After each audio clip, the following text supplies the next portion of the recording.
Welcome to दैनिक पाठशाला। दोस्तों, आज का अपना टॉपिक है भारत की बहुउद्देशीय परियोजनाएं और इस टॉपिक से संबंधित जितने भी इंपॉर्टेंट क्वेश्चन बनते हैं सारे इस वीडियो में कवर करेंगे और हर एक क्वेश्चन से रिलेटेड इंपॉर्टेंट फैक्ट भी मैं आपको बताऊंगा, तो पूरा वीडियो बहुत ध्यान से देखिए। दोस्तों, इस वीडियो की पीडीएफ फाइल आप हमारे टेलीग्राम ग्रुप से डाउनलोड कर सकते हैं और टेलीग्राम ग्रुप का लिंक मैंने इस वीडियो के डिस्क्रिप्शन में दे दिया है, तो आप वहां से हमारा टेलीग्राम ग्रुप ज्वाइन करके इस वीडियो की पीडीएफ फाइल प्राप्त कर सकते हैं। दोस्तों, जैसा कि हमने बताया कि आज का अपना टॉपिक है भारत की बहुउद्देशीय परियोजनाएं। तो सबसे पहले बहुउद्देशीय परियोजनाएं होती क्या है? दोस्तों, अगर बहुउद्देशीय परियोजनाओं में बहुउद्देशीय शब्द का संधि विच्छेद किया जाए तो इसका संधि विच्छेद होगा बहु प्लस उद्देश्य। यानी कि बहु का मतलब होता है बहुत सारी, उद्देश्य का मतलब होता है उद्देश्य। यानी कि ऐसी परियोजनाएं या ऐसी योजनाएं जिनके द्वारा एक से अधिक उद्देश्यों की प्राप्ति होती हो, ऐसी परियोजनाओं को बहुउद्देशीय परियोजनाएं कहते हैं। ठीक है, बहुउद्देशीय परियोजनाओं के साथ में अगर नदी शब्द जोड़ दिया जाए तो ये हो जाएगी बहुउद्देशीय नदी परियोजनाएं या बहुउद्देशीय नदी घाटी परियोजनाएं। दोस्तों, बहुउद्देशीय नदी घाटी परियोजनाओं से तात्पर्य है ऐसी नदियां जिनके ऊपर बांध बनाकर समाज के लिए बहुत सारे उद्देश्यों को पूरा किया जाता है, तो वो होती हैं बहुउद्देशीय नदी घाटी परियोजनाएं। दोस्तों, बहुउद्देशीय नदी घाटी परियोजनाओं से सिंचाई की सुविधा के अलावा बाढ़ का नियंत्रण हो सकता है, पेयजल आपूर्ति होती है, विद्युत का उत्पादन होता है। इस प्रकार अनेक सारे उद्देश्यों को पूरा करने वाली होती हैं ये बहुउद्देशीय नदी घाटी परियोजनाएं। भारत के प्रथम प्रधानमंत्री पंडित जवाहरलाल नेहरू ने इन बहुउद्देशीय नदी घाटी परियोजनाओं को आधुनिक भारत का मंदिर कहा है। अब अपन चलते हैं क्वेश्चन के ऊपर और अपना पहला प्रश्न है कि स्वतंत्र भारत की प्रथम बहुउद्देशीय परियोजना कौन सी है? तो दोस्तों, स्वतंत्र भारत की पहली बहुउद्देशीय परियोजना है दामोदर घाटी परियोजना। यानी कि इस क्वेश्चन का राइट आंसर होगा ऑप्शन नंबर ए। दोस्तों, दामोदर नदी घाटी परियोजना दामोदर नदी पर स्थित है और यह परियोजना झारखंड और पश्चिमी बंगाल राज्यों की संयुक्त परियोजना है। इस परियोजना का निर्माण 7 जुलाई 1948 को यानी कि 1948 को हुआ था। अब बात आई है दामोदर नदी की। तो दोस्तों, दामोदर नदी झारखंड के छोटा नागपुर की पहाड़ियों से निकलती है और इस नदी के ऊपर ही ये बांध बनाकर दामोदर नदी घाटी परियोजना शुरू की गई है। ठीक है, इसके बाद में नेक्स्ट क्वेश्चन देखते हैं अपन। अगला प्रश्न है कि भारत की सबसे बड़ी बहुउद्देशीय परियोजना कौन सी है? तो दोस्तों, भारत की सबसे बड़ी बहुउद्देशीय परियोजना है भाखड़ा नांगल परियोजना। यानी कि इस क्वेश्चन का option number B right answer होगा। भाखड़ा नांगल परियोजना पंजाब और हिमाचल प्रदेश की संयुक्त परियोजना है जो सतलज नदी पर बनाई गई है। इस परियोजना में सतलज नदी पर 2 बांध बनाए गए हैं, जिनमें से एक है भाखड़ा बांध जो बिलासपुर हिमाचल प्रदेश में बनाया गया है और दूसरा है नांगल बांध जो रोपण पंजाब में बनाया गया है।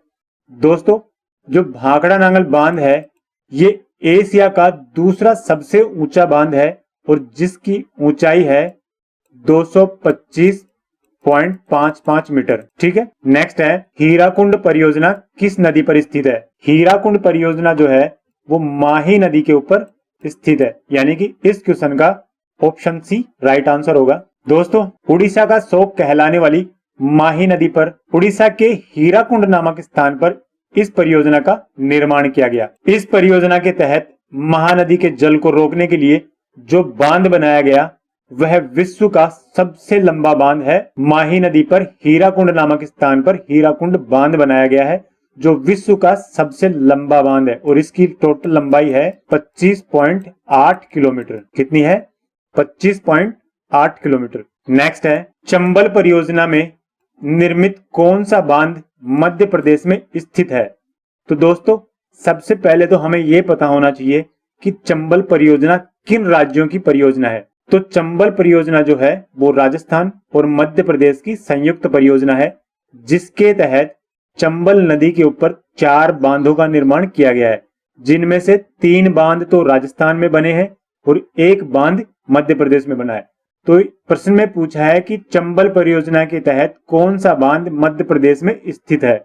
गांधी सागर जो बांध है चंबल नदी पर मध्य प्रदेश में बना हुआ है, यानी कि इस क्वेश्चन का राइट आंसर होगा ऑप्शन नंबर बी।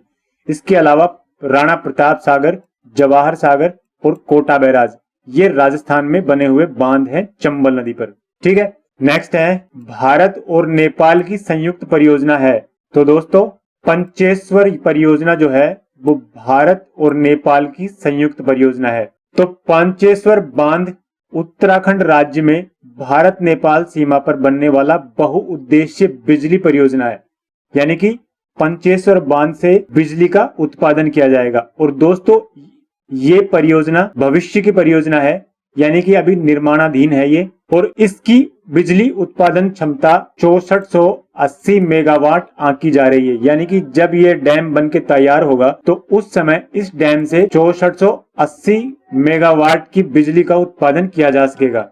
दोस्तों पंचेश्वर परियोजना जिसका निर्माण उत्तराखंड के पिथौरागढ़ जिले में काली नदी पर किया जाएगा, और जब ये बांध बनकर तैयार होगा तो यह दुनिया का दूसरा सबसे ऊंचा बांध होगा और जिसकी ऊंचाई होगी 315 मीटर। ठीक है, इसके बाद में अगला क्वेश्चन देखते हैं, और अगला प्रश्न है दक्षिण भारत की सबसे बड़ी बहुउद्देश्य नदी घाटी परियोजना कौन सी है।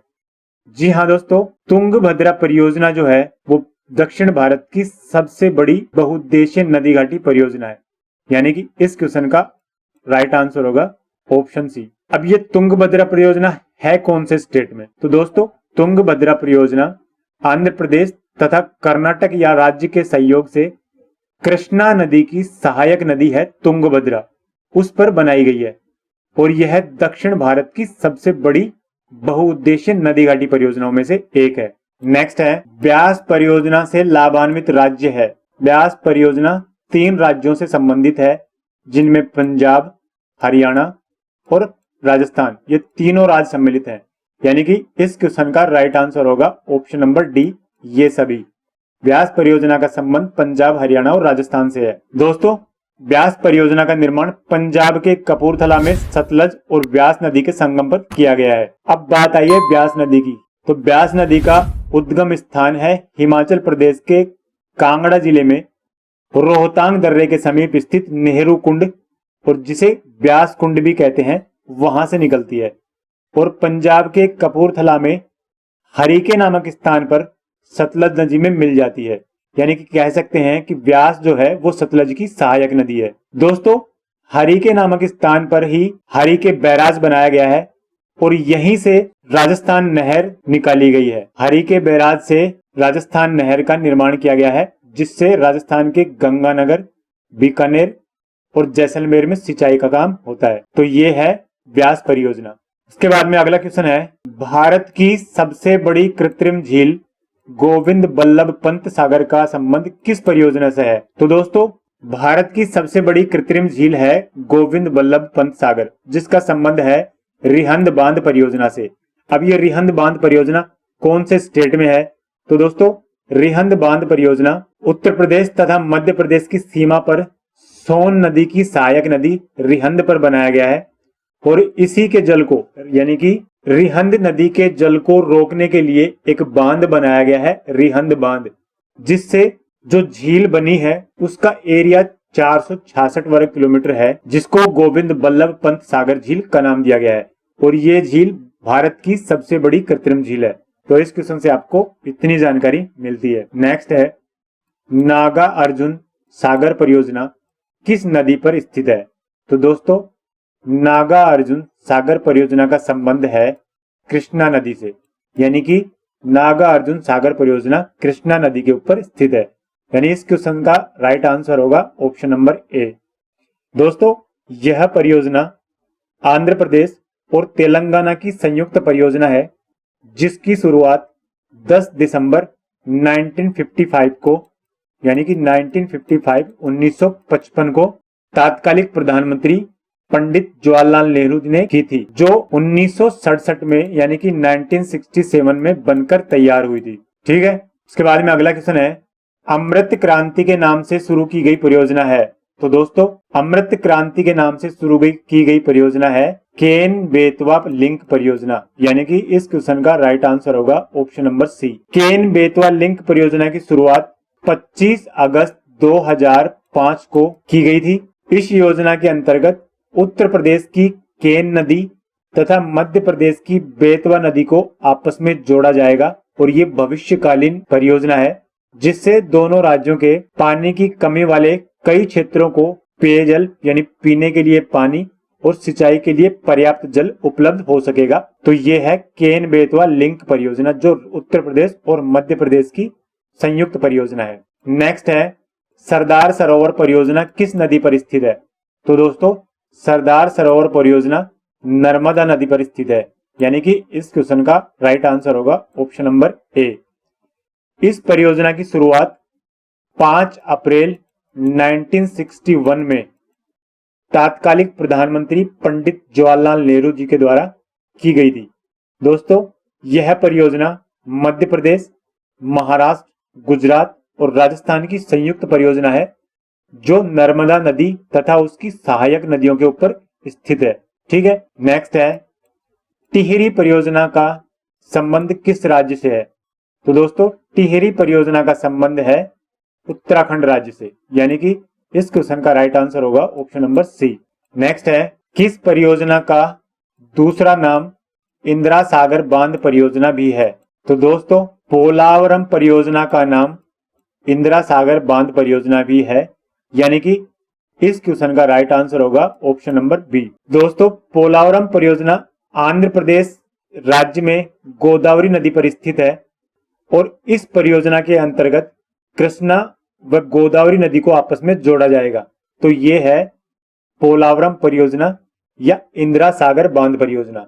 ठीक है, नेक्स्ट है रेणुका बांध परियोजना से सर्वाधिक लाभान्वित राज्य है? तो दोस्तों रेणुका बांध परियोजना से सर्वाधिक लाभान्वित राज्य होगा दिल्ली, यानी कि इस क्वेश्चन का राइट आंसर होगा ऑप्शन नंबर बी।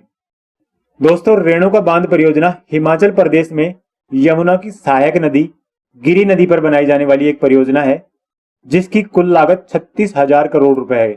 कितनी है? 36,000 करोड़ रुपए। इस परियोजना से दिल्ली को सर्वाधिक लाभ होगा और इस परियोजना को केंद्र सरकार ने वर्ष 2006 में राष्ट्रीय परियोजना घोषित किया है। तो ये है रेणुका बांध परियोजना। ठीक है, नेक्स्ट है कृष्णा नदी जल बंटवारा किन राज्यों के बीच हुआ? तो दोस्तों कृष्णा नदी का जल बंटवारा हुआ था आंध्र प्रदेश और तेलंगाना के बीच में। ठीक है, यानी कि इसका राइट आंसर होगा ऑप्शन नंबर बी। उसके बाद में नेक्स्ट है मुल्ला पेरियार बांध विवाद किन राज्यों से संबंधित है? तो दोस्तों मुल्ला पेरियार बांध विवाद जो है वो केरल और तमिलनाडु राज्य से संबंधित है, यानी कि इस क्वेश्चन का राइट आंसर होगा ऑप्शन नंबर सी।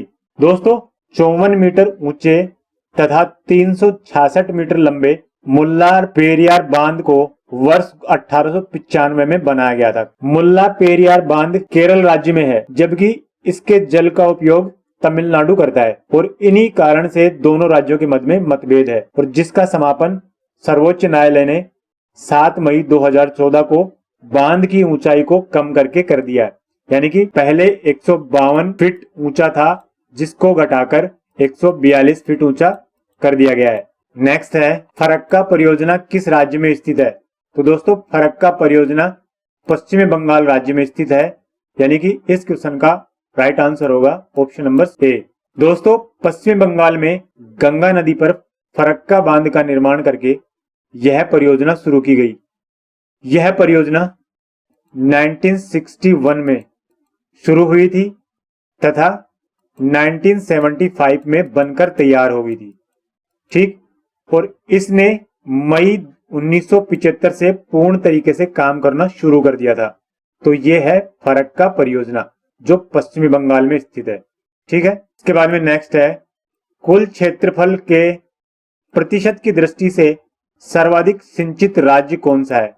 तो दोस्तों कुल क्षेत्रफल के प्रतिशत की दृष्टि से सर्वाधिक सिंचित राज्य है पंजाब, जिसमें कुल सिंचित भूमि का 97.8% है, यानी कि पंजाब का 97.8% क्षेत्र पर सिंचाई सुविधाएं उपलब्ध है। तो दोस्तों ये तो हुआ क्षेत्रफल के प्रतिशत की दृष्टि से सर्वाधिक सिंचित वाला राज्य।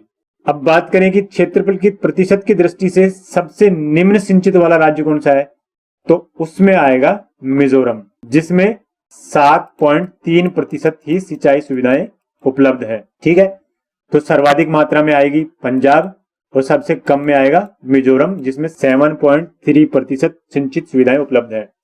ठीक है, इसके बाद में नेक्स्ट क्वेश्चन है, पंडित जवाहरलाल नेहरू ने किसे आधुनिक भारत का मंदिर कहा है। तो दोस्तों पंडित जवाहरलाल नेहरू ने बहुउद्देश्य परियोजनाओं को आधुनिक भारत का मंदिर कहा है, यानी कि इस क्वेश्चन का राइट आंसर होगा ऑप्शन नंबर बी। ठीक है, नेक्स्ट है, किशन गंगा परियोजना का संबंध किस राज्य से है। तो दोस्तों किशन गंगा परियोजना जम्मू कश्मीर की एक बहुउद्देश्य परियोजना है, यानी कि इस क्वेश्चन का राइट आंसर होगा ऑप्शन नंबर ए। दोस्तों अगर आपको वीडियो अच्छा लगे तो वीडियो को लाइक करें। एजुकेशन से रिलेटेड जितने भी आपके पास में व्हाट्सएप और फेसबुक पर ग्रुप हैं उनमें वीडियो को शेयर अवश्य करें। धन्यवाद।